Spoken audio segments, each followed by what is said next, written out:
A sociedade brasileira é formada por diferentes grupos étnicos e raciais, e cabe ao Estado combater as discriminações e promover iguais condições de desenvolvimento a esses diversos grupos. Para sabermos mais sobre esse assunto, nós vamos conversar agora com o professor de História e coordenador do Núcleo de Estudos Afro-Brasileiros da UDESC, Paulino Cardoso, e a aluna e integrante do grupo, Dayana Breternitz. Sejam bem-vindos ao nosso programa. Obrigado pela participação de vocês aqui hoje. Nós é que agradecemos pelo convite e estamos aqui à disposição. Professor Paulino, as desigualdades, as discriminações hoje no Brasil, elas ainda são muito fortes? São muito intensas, na medida que nós temos aí um passado de 500 anos, né, de dominação europeia, e você não consegue eliminar essas diferenças em pouco tempo. Nós temos uma vantagem muito importante, que é a nossa Constituição, a Constituição Cidadã de 1988, que colocou a liberdade e a igualdade não como algo formal, mas como um projeto em que toda a sociedade ela é chamada a se engajar.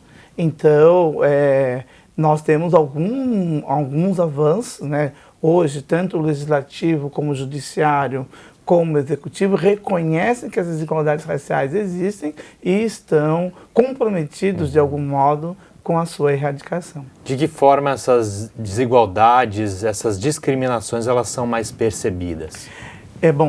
Três são as mais difíceis, né? Em primeiro lugar, na educação. Então, mesmo com políticas de ação afirmativas, né, para o acesso ao ensino superior, mas quando nós pensamos acesso, permanência e sucesso na educação básica e você desagrega esses dados por gênero e raça, você percebe que os meninos negros estão lá naqueles principais índices de pouco aproveitamento, reprovação, desistência, evasão, né? Na saúde, nós temos uma formação médica que desconhece um conjunto de doenças que são prevalecentes sobre a população negra. O mais famoso dela é a anemia falciforme, mas também o impacto da violência, do racismo no acesso à saúde. O Ministério da Saúde lançou, há algum tempo atrás, uma pesquisa com o SUS, mostrando que na cidade do Rio de Janeiro, as mulheres negras recebem menos anestesia na hora do parto, fruto de uma visão equivocada de que as mulheres são mais fortes e, consequentemente, recebem menos. Demoram muito mais para ser atendidas, têm menos acesso ao pré-natal. E tudo isso implica em quê? Impacto na mortalidade materna e na mortalidade infantil. E o terceiro ponto muito importante diz respeito à segurança pública, né? Então, enquanto as mulheres brancas nos últimos anos, elas têm uma queda de homicídio de mulheres brancas de 12,5%, se eu não me engano, as mulheres negras, nós tivemos um acréscimo de 20% de homicídios. Então, tudo isso faz com que a população ela seja vítima de uma série de desigualdades que afetam a sua qualidade de vida e a sua perspectiva de futuro. Diante desse cenário, professor, quais são as políticas públicas que vêm surgindo nos últimos anos para combater essa discriminação, essa desigualdade com relação às diversas etnias que existem no Brasil? Acho que, na medida em que o governo, né, os diferentes níveis de governo, inclusive, começam a perceber que a população é diversa e essa diversidade nem sempre significa igualdade, né, implica em relações assimétricas, os governos têm se engajado, particularmente as políticas, por exemplo, como o Plano Nacional de Saúde Integral da População Negra, tem contribuído, por exemplo, para formar trabalhadores do SUS pensando a questão étnico-racial. E isso é muito importante. E levar em consideração, né, as diversas etnias que formam o país. Para poder entender. E as especificidades que cada etnia sofre com relação à saúde pública. Com certeza. E isso permite com que, por exemplo, que a gente nos EMOSCs, né, você já tenha a gente espera que tenha, né, um cadastro único das pessoas portadoras de traço falciforme, isso é muito importante. Ou então a inclusão, alguns anos atrás, da doença falciforme no teste do pezinho, e agora uma conquista muito importante para nós, que foi no final do ano passado, que foi a possibilidade de você usar o transplante de medula óssea no tratamento da anemia falciforme. Só para o público poder perceber, a doença falciforme produz uma série de doenças, né, uma série de problemas e que provoca muita dor, e pessoas assim morrem mais ou menos uma expectativa de vida em torno de 46 anos apenas. Isso foi um avanço muito importante. O outro, não tenha dúvida, foi o acesso ao ensino superior. Por meio da utilização do FIES, por meio do ProUni, do SISU, né, nós tivemos uma oportunidade fantástica de ter algo inusitado, ou seja, milhões de estudantes negros estudando na universidade. E isso é um aspecto importante. Agora, nunca se prendeu tanto, nunca se encarcerou tanto, na medida em que o judiciário ainda não se comprometeu plenamente com a mudança de paradigma, principalmente uma visão, a gente chama de uma visão lombrosiana, de uma criminalista que pensa o criminoso como um criminoso nato, e esse criminoso é negro. Daiane, na área da educação, a legislação também avançou no sentido de trazer mais informações para a população a respeito da cultura e da história negra, né? Não só aquela história europeia que até ainda é ensinada nas escolas e nas universidades. Hoje em dia existem leis que obrigam que as escolas e universidades ensinem também a história africana, a história indígena. Fala pra gente dessa legislação e que avanços, que modificações isso vem trazendo na educação. Perfeito. Em 2003, a gente tem a Lei 10.639, né, que foi implementada com o intuito de que a cultura afro-brasileira e multicultural ela fosse obrigatória em escolas de ensino básico e fundamental. Depois, em 2008, ela foi aumentada, né, complementada, na verdade, com a inclusão da questão indígena, né, da cultura indígena. Então, assim, hoje toda escola de ensino básico fundamental, sendo ela pública ou privada, é obrigatório que dentro da grade curricular dela exista tanto a temática sendo pautada, quanto o tratamento desses alunos, né? E sendo vistos enquanto protagonistas também. Eles fazem parte daquele espaço, e o espaço de escola também é para eles, né? Porque a gente ainda tem uma minoria. É muito irônico, né? Nós somos em maioria, teoricamente, dentro da população, porém, nesses espaços nós ainda somos minorias. São leis novas, né? Uma legislação atual, e ela vem sendo cumprida. Como é que está essa questão? Então, a gente, através de alguns observatórios sociais, a gente tem visto que ainda é desconhecido, tanto pelos professores quanto os coordenadores pedagógicos, a existência dessa legislação. Então, é complicado e, ao mesmo tempo, os que sabem, na maioria das vezes, eles acreditam que a questão da implementação, a execução dessa legislação no dia a dia é simplesmente você acrescentar a temática na parte teórica, das disciplinas que já existem. E não necessariamente uma questão de trato, de você conseguir lidar com essas crianças, enfim, com esses jovens, né, de modo que eles se sintam, então, somos todos, fazemos parte dessa sociedade, estamos, cada um complementa, né, e poder perceber essa cultura nos mais diversos campos, né, tanto na alimentação, vestimenta, estilos musicais, tipo, coisas que estão ao nosso redor o tempo todo, né, e não somente em um dia, como é feito com o indígena até hoje, né. A gente vai lá, estuda naquele lindo dia e depois a gente não toca mais no assunto. Com certeza, né? E trabalhos como esse do grupo que vocês participam, que é o Núcleo de Estudos Afro-Brasileiro, vem contribuir para levar mais informações para a sociedade, para as escolas em geral. Mas eu vou pedir um pequeno intervalo, a gente volta a falar melhor sobre o trabalho do Núcleo depois do intervalo. Nós voltamos em instantes. Até já!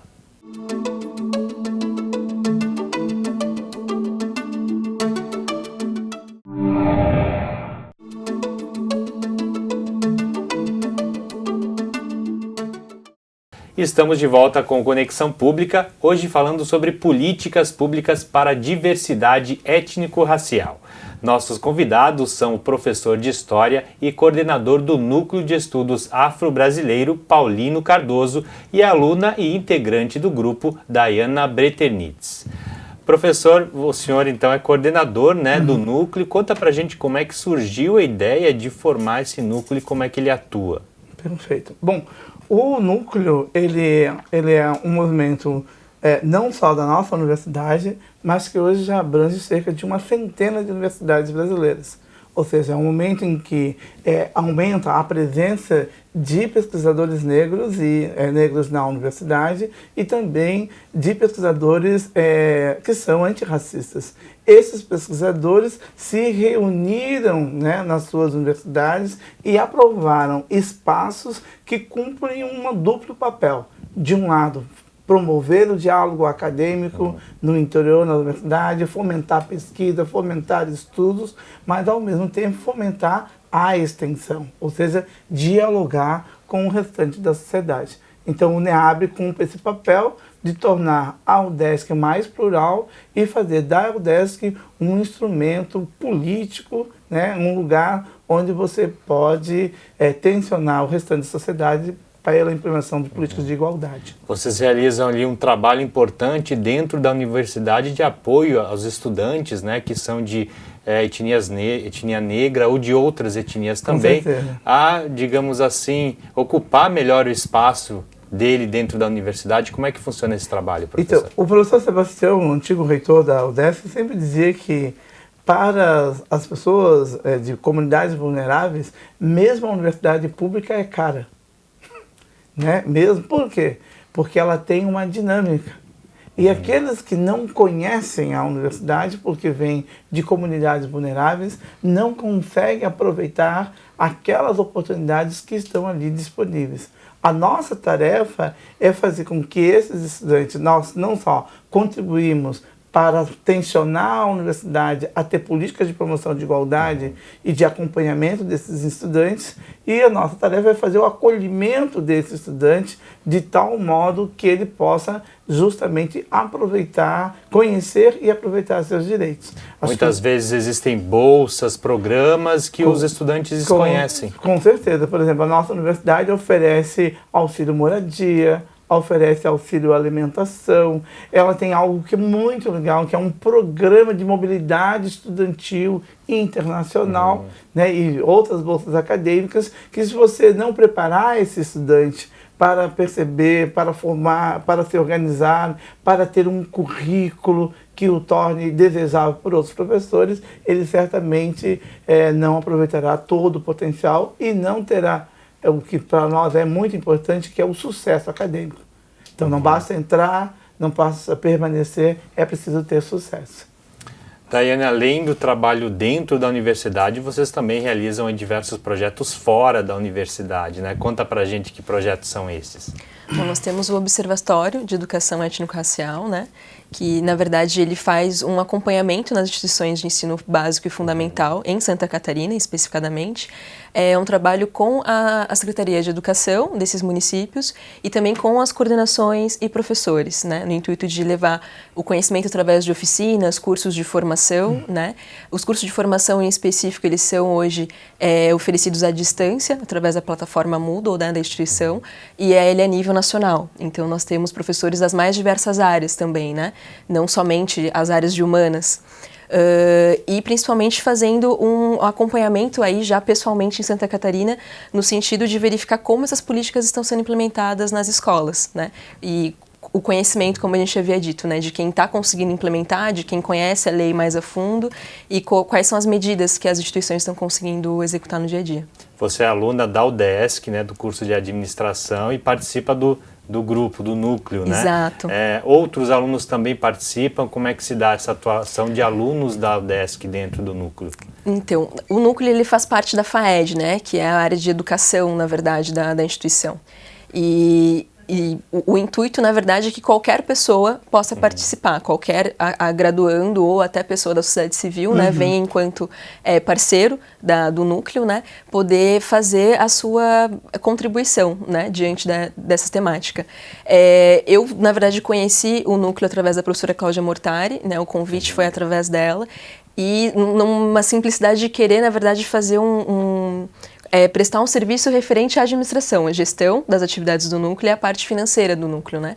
E no final eu acabei me apaixonando pela temática e é engrandecedor, assim, poder ver a interdisciplinaridade que isso pode causar dentro de uma instituição. Então, recomendo a todos os graduandos, sem dúvida. E alunos da UDESC ou mesmo pessoas da comunidade que têm interesse em participar do núcleo, como é que ele pode fazer para obter mais informações, entrar em contato e participar das atividades? Pode entrar em contato conosco através do portal da UDESC, né? Ou então através do nosso telefone também, que é o 3321-8525, da própria instituição, onde a gente atende das 8 da manhã, faz o intervalinho do meio-dia à 1 da tarde, depois da 1 da tarde até as 18 horas. Então sempre tem gente de segunda a sexta no núcleo disponível. Está certo. E é muito importante que, por exemplo, nós temos grupos que estão atuando no núcleo, que não necessariamente tem um vínculo com uma atividade específica e acadêmica vinculada a um curso, né? Então nós temos hoje, por exemplo, um grupo de estudos religiosos, né, de religiões de matriz africana, que são pessoas da comunidade que têm desenvolvido ações. Agora nós estamos montando um segundo grupo que estará formado por técnicas, como enfermeiras e outras, que vão construir um grupo de trabalho sobre saúde da população negra. Então, todas as pessoas que têm interesse, queiram ter acesso à nossa produção de livros, queiram usar os livros, só se cadastrar e participar, que nós gostamos e a universidade existe para a comunidade, né? Quais os efeitos que vocês já perceberam aí dentro da comunidade acadêmica dos trabalhos que vocês desenvolvem no núcleo? Eu vou fazer isso aí. O que você acha, Adriana? Olha, eu acho que o fato de nós termos graduandos que hoje estão ingressando em vários cursos de mestrado por todo o país, já é um excelente, avanço. Sem dúvida. Eles conseguiram entrar na universidade, persistir, conseguiram complementar e ainda serem aceitos em outras instituições, né, para darem continuidade. E geralmente a gente percebe que as pessoas que entram e acabam tendo esse amparo, elas acabam querendo engrandecer a sua temática. Tipo, eu preciso mostrar o protagonismo que essas populações têm em todos os lugares. A gente vê que são nas mais diversas áreas, né, professor? É uma forma de trazer o assunto para debate, né? Para que as pessoas conheçam, tenham mais informações. E percebam a importância, né? Porque muitas vezes nos perguntam, tá, mas por que estudar essa temática? E não se percebe, na verdade, toda a violência, na verdade, todo o subproduto que isso gera, que não é positivo, né? A gente tem os dados de homicídio, mas a gente tem a questão da violência contra a mulher negra, a gente tem a questão, quando a gente fala sobre salário, né, no Brasil ainda existe uma hierarquia racial, sim, com relação ao salário. Existe uma questão com o grupo indígena, por exemplo, que é a questão da não formalidade desses grupos, né, a grande maioria deles não tem o CPF, não tem o RG, consequentemente, como é que você vai gerar uma carteira de trabalho, tampouco um pagamento para essa pessoa de forma formalizada.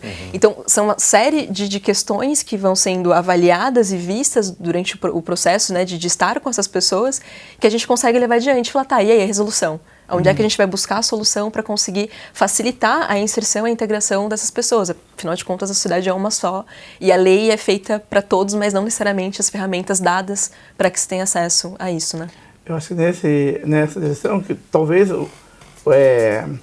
a parte mais visível da atuação nossa, além desse trabalho, principalmente na educação, seja municipal, seja estadual, eu acho que a articulação junto com os outros núcleos de estudos afro-brasileiros que existem no país permite com que a gente tenha influenciado, em especial no governo federal, para políticas públicas voltadas para a população negra. Agora, por exemplo, nós criamos, junto com o Ministério da Educação, um programa chamado Programa Abdias do Nascimento, que vai permitir que estudantes indígenas, afrodescendentes e também pessoas portadoras de deficiência possam fazer mobilidade estudantil internacional em qualquer grande universidade do país, do mundo. Isso é algo muito novo, algo bastante importante. E, recentemente, o governo federal organizou uma comissão nacional de acompanhamento de todas as políticas de cotas, né? De tal modo que a gente entenda não só a questão do acesso, mas também com a permanência. E, mais recentemente, criou uma outra comissão que nós fazemos parte, que é a comissão da CAPES, que é o órgão gestor da pós-graduação, para pensarmos políticas de promoção de igualdade na pós-graduação, ou seja, para ampliar o número de mestres e doutores e, consequentemente, de professores e outros profissionais de alta qualificação negros e indígenas. Com certeza, são vários exemplos de conquistas, mas muitas outras precisam surgir ainda, né, professor? Eu sinceramente, estou agora empolgado. Quem sabe a gente consegue trazer a Assembleia Legislativa de Santa Catarina para esse movimento de política de promoção de igualdade, né? Eu recentemente li uma notícia que a Assembleia Legislativa do Rio de Janeiro aprovou, né, cotas nas universidades estaduais para pós-graduação. Então, as universidades estaduais do Rio de Janeiro, né, elas, para variar, estão à frente, né, nas políticas de promoção de igualdade, nesse movimento de tornar o país mais justo e melhor para todo mundo. Está certo. Infelizmente o tempo do programa chegou ao fim. Agradeço a participação e parabenizo pelo trabalho de vocês. Obrigado. Eu parabenizo os estudantes, né? Porque sem eles, sem a empolgação, sem o carinho deles, nós não poderíamos fazer nada. Está certo, então. Muito obrigado. Obrigada. E o Conexão Pública vai ficando por aqui. Nós voltamos no próximo programa, né? Sempre com novos debates. Até lá.